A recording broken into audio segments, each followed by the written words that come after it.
Good day mga kabayan, another bank foreclosed property, another day. Kung naghahanap ka ng murang property, malapit lang sa Tagaytay, perfect sa inyo itong papakita ko na bank foreclosed. Ito po ay located dito sa May Camellia, Silang. So ang property na to ay under bank foreclosed, bidding ito on Monday. Ang starting bid price natin dito, 5.5 million pesos lang. Napakaganda po ng location ng property na to. Katabi niya lang itong unit na corner. At kung makikita nyo po, ang ganda ng community dito sa May Camellia Silang. Ang laki ng kalsada. Ito po, guardhouse na yan. Itong area na yan. Walking distance na sa guardhouse na. At yung location mismo ng Camellia ay 5 minutes away lang to Tagaytay City. Malamig po ang klima. Kagaya ngayon, medyo maulan. Malamig po. Ang lot area natin dito, 110 square meter. And the floor area of 145 square meter. Meron na siyang terrace, 4 bedroom, 3 toilet and bath, and 1 car garage. Meron na ring fence and gate yung ating property. Ang property line natin ay magsisimula po yan dito hanggang dito po. So medyo malaki siya at cemented na rin yung ating car garage, no? Kung makikita ninyo, kasyang-kasya dyan yung isang sasakyan. So dito sa gilid may space ka pa. Single attached po yung property na ito. Disclaimer lang po, meron tayong caretaker dito na nagbabantay.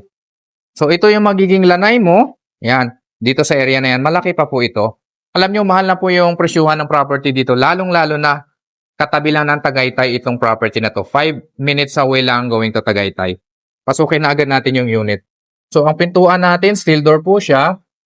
Medyo luma na. Kayo na yung bahalang magpapalit kung sakali, no? Disclaimer lang mga kabayan, may ipapagawa kayo sa bahay na to. Ipaparenovate nyo po ito pag nabili ninyo dahil yung mga tiles natin, kapak na po ito. So, ito yung magiging living area mo.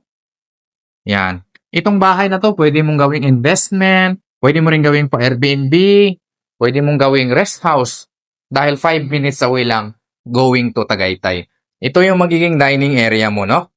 So, maayos pa naman yung mga ceiling natin. Yung mga tiles lang at saka repaint yung gagawin mo dito. Kitchen countertop, ito po siya. Basic lang. Kung gusto nyong pagandahin, nasa inyo na yon. So, sira lang yung cabinet niya. Papagandahin nyo na lang kung sakali.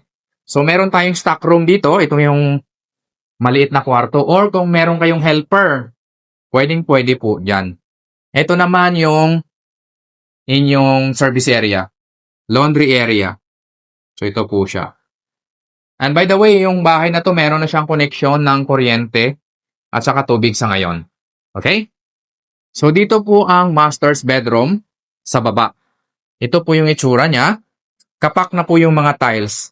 Yung pintura po, repaint na rin siya. Ang maganda dito kasi sa baba yung master's bedroom mo, hindi nyo na kailangang umakyat sa taas kung nagkakaedad na tayo o may elderly kayong kasama sa bahay. Meron na rin siyang sariling toilet and bath. Ito po yung toilet and bath, basic lang yung tiles natin.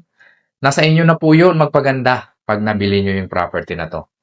Ang ganda po ng location nito. Malaki din yung bahay dahil 4 bedroom siya. Akyatin naman natin yung second floor. So, yung hagdanan po natin ay solid po yan ng semento yung step niya at merong kahoy. Medyo naluma na rin yung kahoy, repaint. Or kung gusto nyong palitan ng tiles, nasa inyo na yon kapag nabili nyo yung property na to. Mahal na rin to kasi pag bumili kayo ng bago dito sa Tagaytay, mababa na po yung mga 10 to 12 million. Ito po, 5.5 lang yung starting bid price. Pagdating natin dito sa second floor, ito yung itsura. Yan, ganyan po yung toilet and bath dito sa second floor. So, pagagandahin nyo na lang kung sakali. Bedroom number 1. Ayan, fully tiled na siya.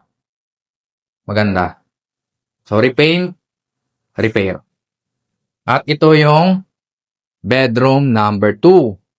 So, maganda pa yung mga tiles ng mga kwarto sa taas. Intact lahat. At wala din ako nakikitang leak ng tubig. So, ito naman yung pinaka bedroom number 3.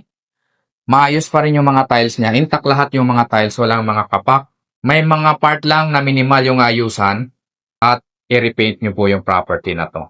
So, dito sa kwarto na to, meron siyang access papunta dito sa balcony nyo. Yan, malaki yung balcony. Ang aliwalas dito at ang fresh, no? Pwede nyo rin pagandahin tong balcony ninyo kung sakali. Ang ganda po ng community dito sa May Camellia Silang. Kung gusto nyo mag-inquire, bidding ito on Monday. Pwede nyong gawing rest house, investment, primary home na malapit sa Tagaytay.